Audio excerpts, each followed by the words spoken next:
নমস্কার বন্ধুরা, মা রান্নাঘরে সবাইকে স্বাগত। কড়াই বসিয়ে দিয়েছি, কড়াইতে তেল গরম হয়ে গেছে। আজকে করব পোয়া মাছের ঝাল। পোয়া মাছ বা ভোলা মাছ যেটাই বলো, তোমরা তো অনেক রকম করেই খাও। পোয়া মাছ এইভাবে ঝাল করে খেলে সুস্বাদু আর স্বাদ আরও বাড়ে। তেল বসিয়ে দিয়েছি, তেল গরম হয়ে গেছে, দিয়ে দেবো অল্প করে একটু নুন। নুনটা এই কারণেই দিলাম যেন মাছটা কড়াইয়ের গায়ে ধরে না যায়। দিয়ে দেব মাছ।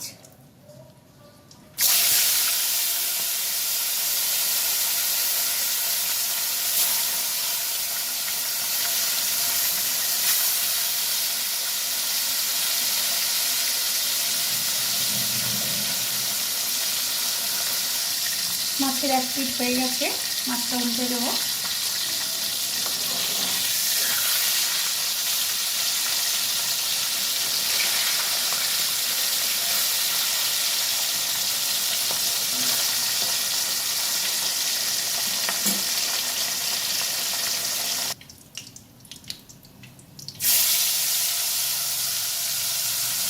কড়াইতে দিয়ে দেবো সামান্য একটু কালো জিরা। পাতলা পাতলা করে কেটে রেখেছি আলু দিয়ে দেবো।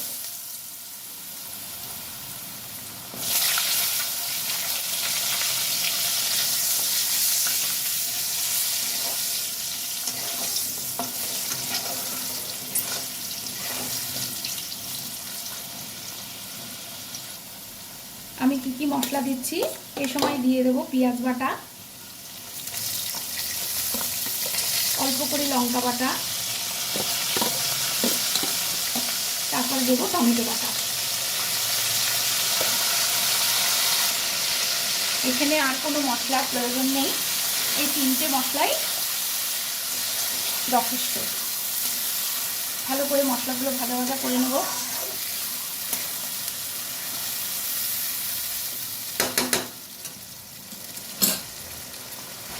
এ সময় দিয়ে দেবো হলুদ, স্বাদ মতো নুন, স্বাদ মতো চিনি, লাল রং হওয়ার জন্য লাল লঙ্কার গুঁড়ো। এখানে লাল লঙ্কার গুঁড়োটা অবশ্যই দেবে, কারণ এটা হলো মাছের ঝাল হচ্ছে।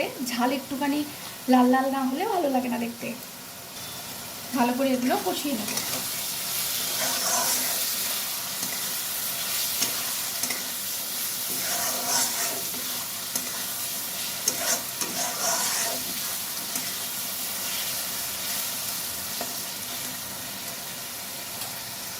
দেখো মশলাটা কষানো হয়ে গেছে, মশলার গায়ে দিয়ে জলও ছেড়ে দিয়েছে।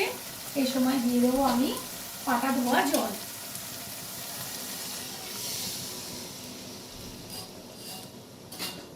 যেহেতু ঝাল করছি, বেশি ঝোল দরকার নেই। এইটুক ঝোলে আমার আলুও সেদ্ধ হয়ে যাবে, মাছও সেদ্ধ হয়ে যাবে।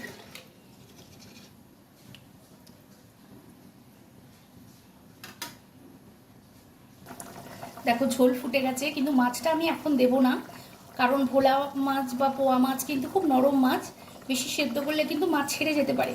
সে কারণে ঝোলটা পুরো রেডি হবে, তারপরেই আমি মাছটা দেব। দেখো ঝোলটা পুরো রেডি, আলুটাও সেদ্ধ হয়ে গেছে। এই সময় আমি দিয়ে দেবো মাছ।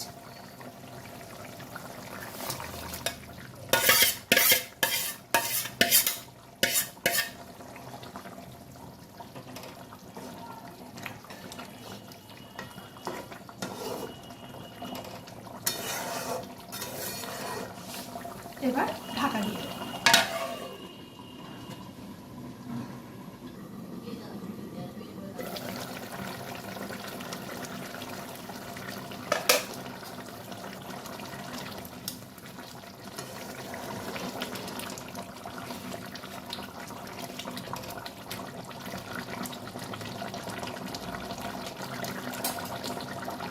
এই সময় দিয়ে দেবো এখানে ধনেপাতা।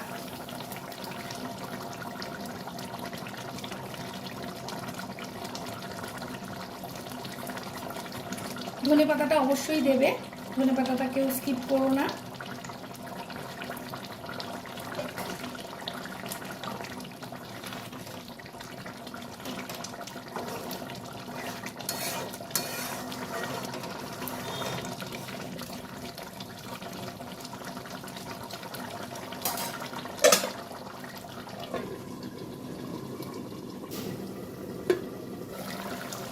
মাছটা কিন্তু একদম রেডি। এবার মাছটা আমি নামিয়ে ফেলবো। দেখো ঝোল কিন্তু শুকিয়ে যাবে, আরও আলু রয়েছে।